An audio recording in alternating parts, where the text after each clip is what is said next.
and welcome to another evening of frank conversation here on Hard Copy, coming to you from our studios in Abuja. I'm Maupe Ogun Yusuf.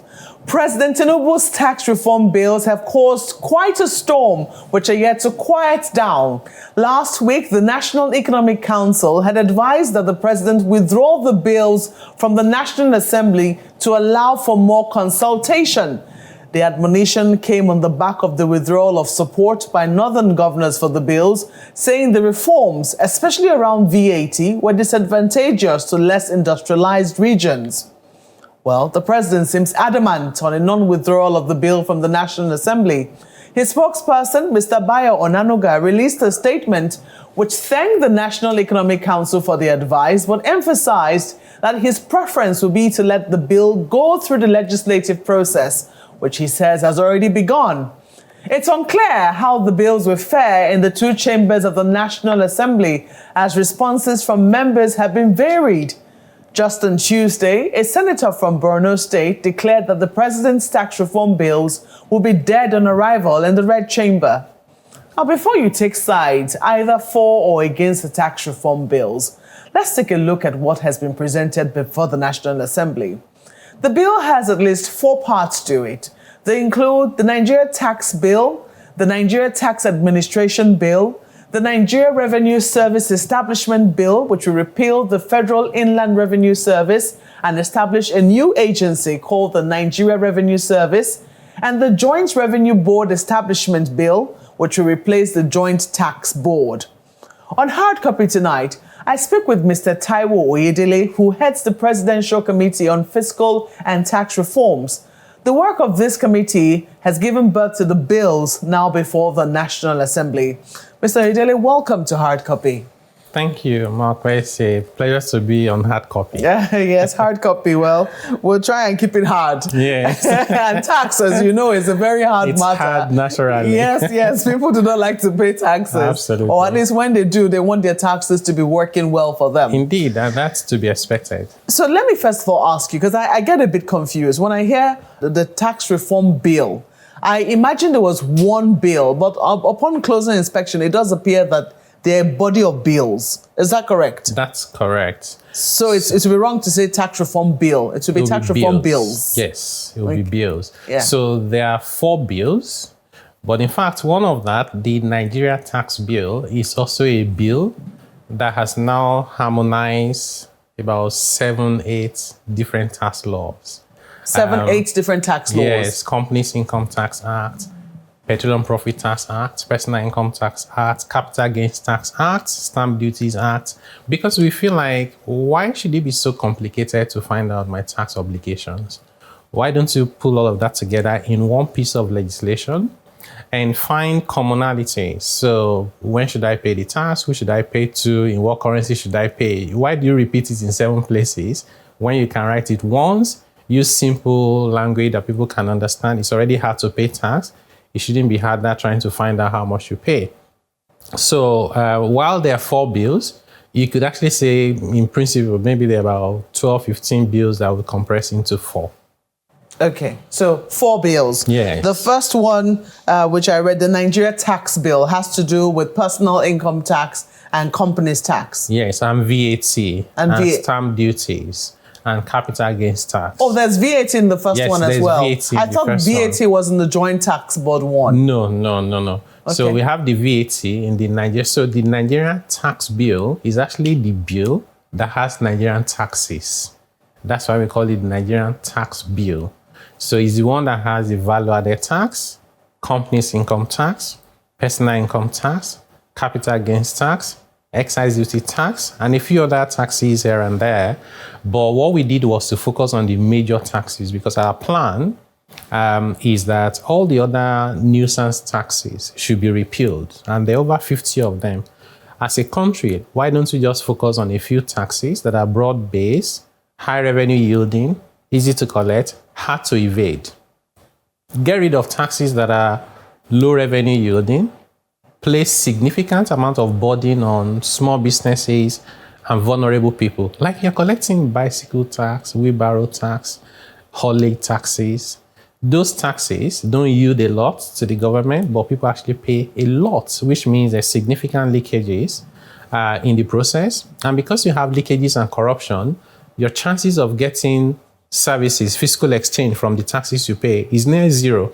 So you bear the pain without any benefit. So our hope is that when we are done with our reforms, all the taxes will be down to a single digit. Okay, so tell us more. The Nigeria Tax Administration Bill, you've spoken about the Nigeria Tax Bill, which is like the major one, so to speak. What is the Nigeria Tax Administration Bill about? So the Nigeria Tax Administration Bill is our attempt to try and put everything to do with tax administration, registration of taxpayers, filing of returns, assessment, doing tax audit, enforcement, using technology for tax administration.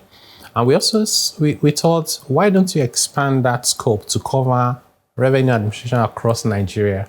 So what should a state tax authority look like in terms of qualification, competencies, capacity, use of resources? How do you fund them? We also have that covered. I'll give you an example. If you were late in paying your VAT, and I'm late in paying my company's income tax, our penalties are different. The interest you pay. So I say, what's the point? The reason why you ask me to pay a penalty and interest is because I've denied government the use of the funds. So maybe they had to borrow. So you make me pay. Why are the conditions and requirements different from one tax to another? So we've pulled all of this together under the Nigeria Tax Administration Bill, which is essentially how we administer taxes in Nigeria.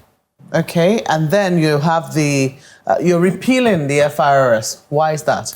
Yes, because think about it. We say Federal Inland Revenue Service. It presupposes that it is the tax agency of the federal government. But look at all the taxes they collect. Companies' income tax, value-added tax, they're shared by the federation. So actually, the FIRS is not the revenue agency of the federal government. It is the revenue agency of the federation. So we thought an appropriate name would be Nigeria Revenue Service. We played around with Federation Revenue Service. It was looking too complicated. So that's number one. Number two is today we have over 60 agencies of government at the federal level. And of course, a lot more than that if you put all the states together, collecting taxes and levies. We do not know of any country where that is the case, whether it's in Africa or outside of Africa. So why don't you allow one agency collect taxes and levies so that government agencies will focus on their primary mandates? If you are a regulator, regulate the sector. Don't collect taxes. You were not set up to collect taxes, which means you do not have the capacity to collect taxes. Such as what? What regulatory bodies are you looking at removing the powers of collecting taxes from their hands? Yeah, so if you think about the Nigeria Upstream Regulatory Commission, they collect royalty from oil companies. Royalty is a tax. So what they should do is regulate upstream activities, not collecting taxes. Even Nigerian Customs Service, they collect revenue relating to import duties, VAT at the port. But they should focus on trade facilitation and border protection. So that's why you see HMRC in the UK collect, even Social Security is collected by the Revenue Authority in the UK. South African Revenue Service collects everything. Ghana Revenue Authority collects everything. Kenya Revenue Authority, even in Africa. The advantage is when you put everything together in one place, you're able to build capacity. You're able to use information and intelligence. Today, if I import an item, I have a selfish interest in under-declaring the value, not to pay the right amount of duties, right? So I under-declare, so I pay lower duties. When I'm submitting my returns to the FIRS, I want to overstate it so I could get tax deductions, so I don't pay a lot of companies' income tax. And there are companies doing that today in Nigeria and getting away with it. This is something that should not happen in 2024.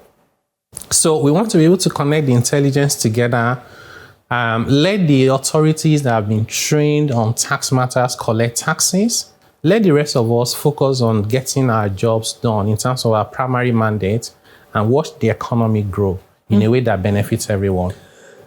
In a climate such as ours, you didn't think that this was going to be an easy job? Of course, I knew from day one it was going to be a tough job. I think if it's easy, then you're not reforming anything. Because when you do reforms, you're going to step on interest. You're going to change things. People don't like change because it's uncertain. They don't know what's going to come.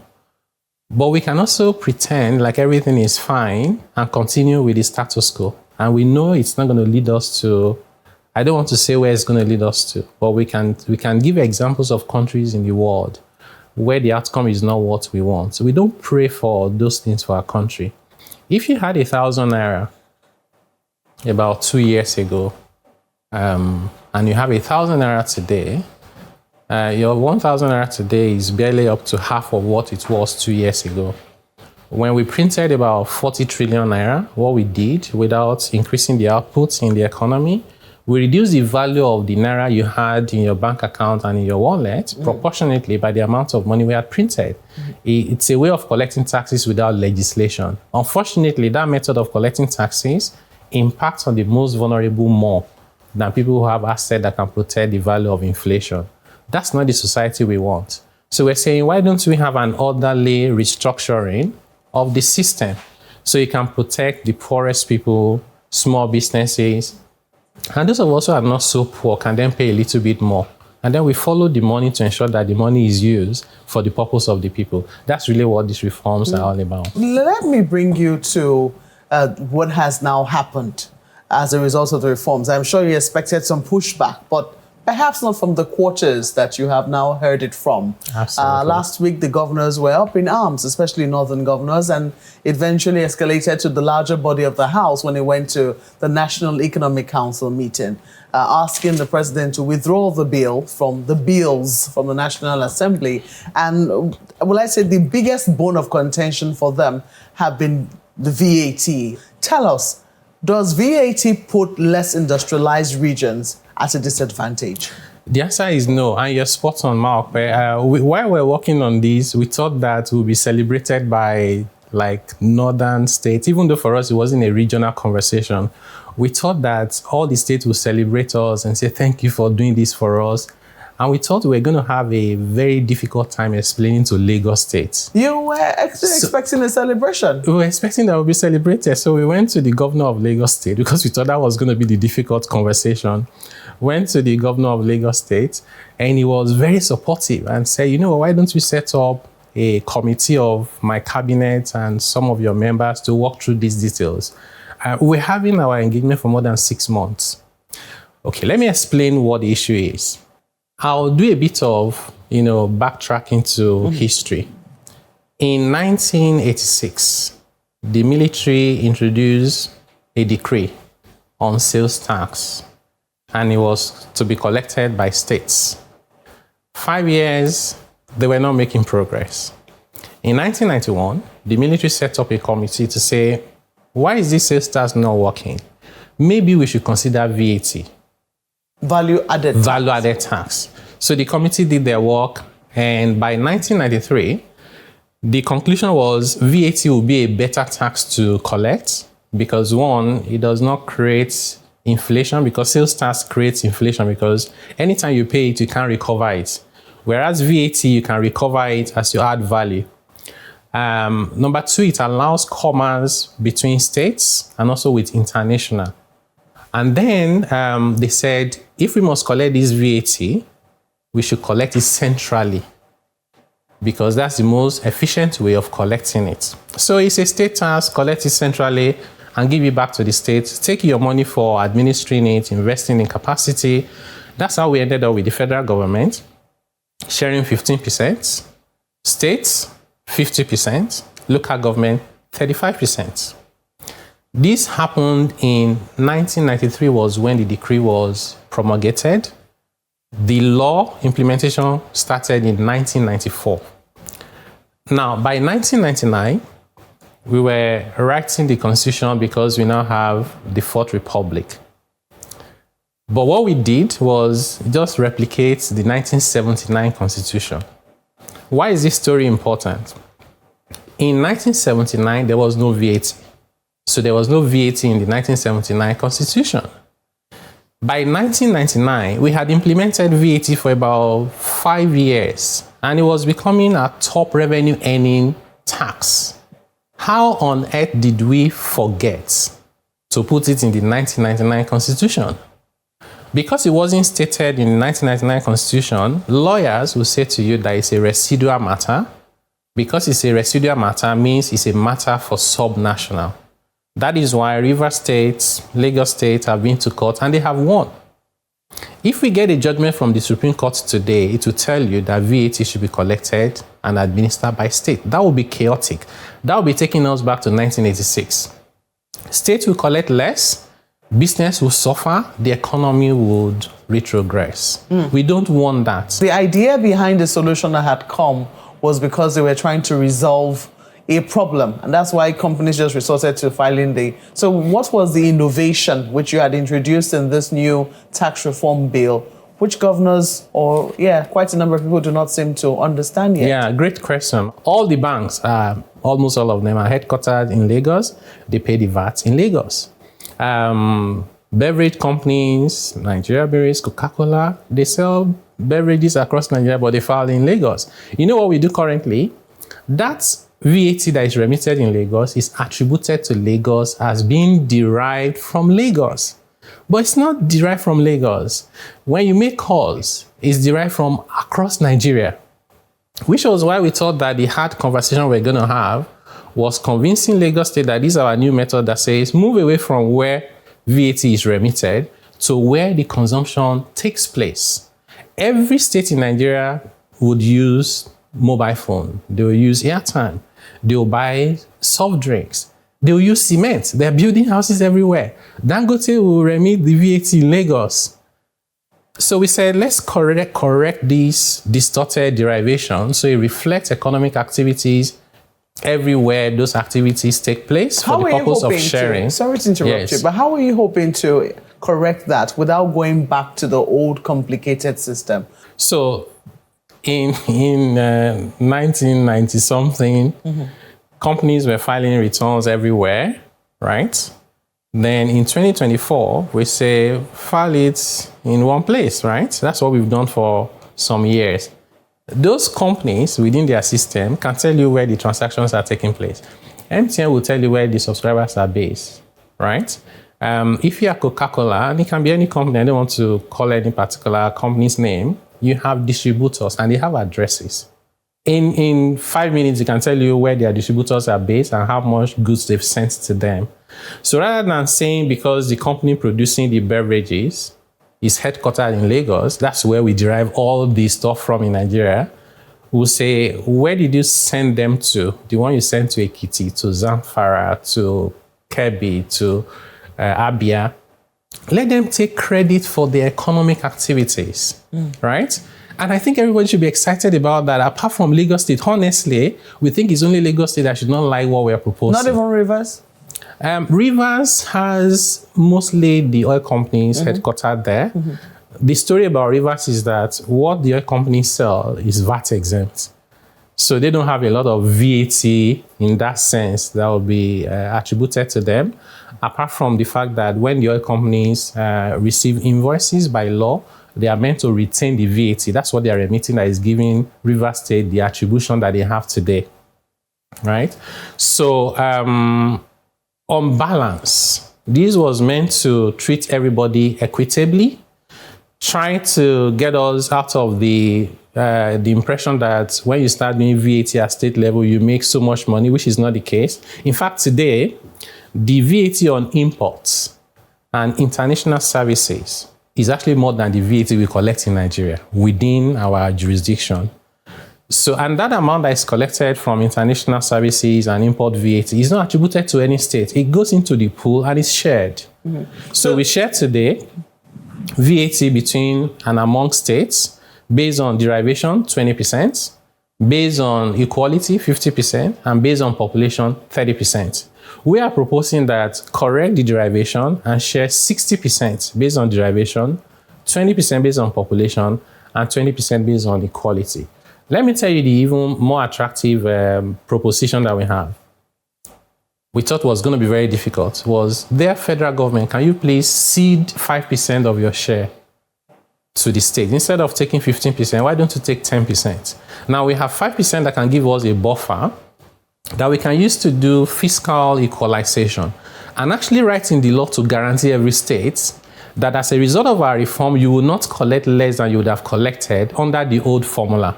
I thought that should be good enough. It's actually just saying to you at a state that your risk is zero, but the upside is significant. Your VAT revenue can double in less than 2 years if they allow this reform to go through. Because it would also motivate states to take interest in the economic activities within their jurisdiction. I imagine that you've had a moment to engage with the governors on this. How has it yielded any fruit since the NEC asked for the withdrawal of the bill? Yes, so I was at the NEC meeting where they asked for the withdrawal of the bill. Before then, we've had engagements with the Governors Forum. We had with the finance commissioners. We've had series of engagement with the Joint Task Board, where you have the head of the revenue services across Nigeria, among other engagements. I'll say we are making progress. I do think that the misunderstanding was based on people not reading all the provisions of the law, because where we're trying to correct how this derivation is done is in the tax administration bill, whereas the VAT law is in the Nigerian tax bill. So somebody picked one leg of it, didn't find the second one, and then they concluded that this was going to be against the North. This is not against the North. It's not against any region. This is to benefit everybody. Let me ask you this, because I heard you say when you're explaining the Nigeria Revenue Service, because you said that the impression that the Federal Inland Revenue Service gives is that it's the federal government agency. But what you envisage, or what ideally it is that it's for the federation. Correct. Are you seeing a situation whereby states will no longer be collecting taxes? Would they be relevant in the scheme of things? No, states would always have to collect their own taxes. What we've done is, in the bills we've proposed, we've put a framework there to allow more cooperation between tax authorities. It can be one state to another state. It can be between the center to a state. It can be state to a local government. But we think that working together, particularly in terms of data and tax intelligence and capacity building, is going to transform the system. Today, I can tell you that, I'm not resident in Abuja, I'm resident in Lagos. Lagos will ask me, I say, well, don't you know that I work mostly in Abuja? I can play the tax authorities against themselves and not pay the right amount of tax. So what we envisage with the Nigerian Revenue Service is, first, at the federal government level, they collect levies and taxes. They continue to collect the federation taxes that they collect now.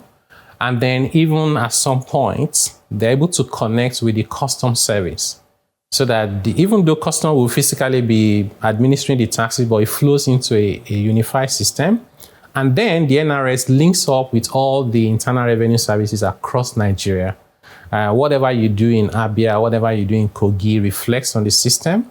And that helps us a lot, not only with collecting taxes, but having reliable data for economic planning, which is important. But it's unclear how this is going to fare in the National Assembly. Are you already engaging with legislators? How do you think that this will fare in the National Assembly? Yes, we are engaging with the legislators. We are convinced that our lawmakers, our governors, they all want the best for Nigeria. They just have concerns. And we think that those concerns can be addressed as we go through the process. Like, if you withdraw the bill, the process of getting the bill to the National Assembly will at least another 6 months. We don't have that luxury of time. This bill is trying to provide exemption to poor people, low-income earners, exempting small businesses. It's trying to improve, even reducing the company income tax rate for large firms so that they can invest more. We have a lot of things to do with how we ensure that we stimulate economic activities, including export. There's just so much at stake. We cannot afford to withdraw this. What we are being asked to do, to be honest, we'll drop the proposal around the new formula and use the old one. We just need to then pray and hope that no state will go to Supreme Court and scatter everything.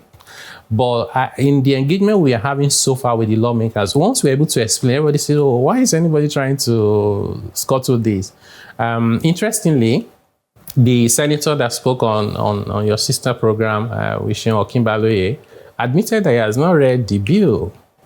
So we believe that we don't expect all of them to read bills of 200, 300 pages. We will summarize for them.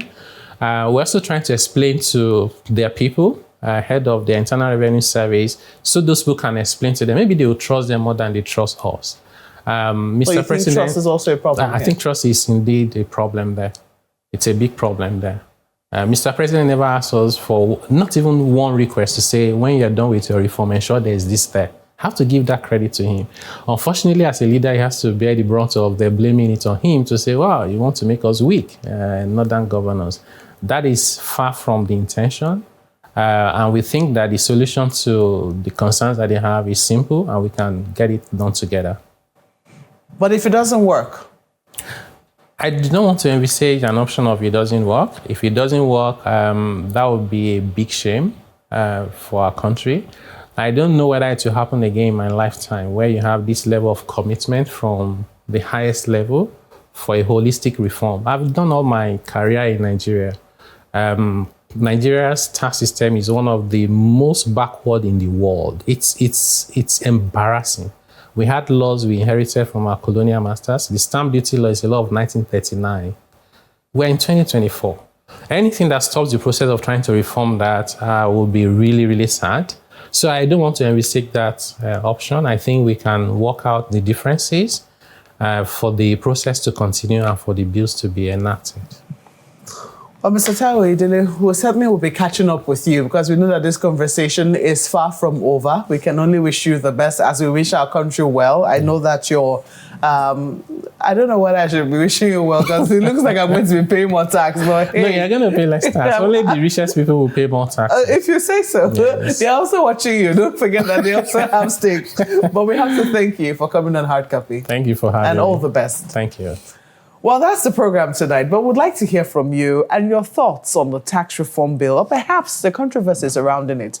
Please use the handles showing on your screen. Thank you for watching. I'm Maokwe Ogunyosef. Good